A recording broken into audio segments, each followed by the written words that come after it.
Did you know that sneezing is not just a simple reflex? It's actually your body's way of trying to clear irritants from your nose or throat. When something tickles those sensitive membranes, like dust or pollen, your brain sends a signal for an explosive release of air. This rapid expulsion can travel at speeds up to 100 miles per hour. Imagine tiny droplets flying through the air like mini missiles. But here's a fun twist. Some people have very peculiar sneeze triggers. For instance, about 1 in 4 individuals have what is known as photic sneeze reflex, where exposure to bright light can induce sneezing. And if you think it stops there, consider this. The longest recorded sneeze lasted over 900 days.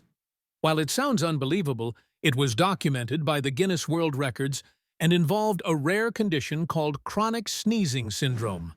So next time you feel that familiar tickle in your nose and prepare for an epic explosion, remember, you're participating in a quirky biological symphony that has fascinated scientists for years.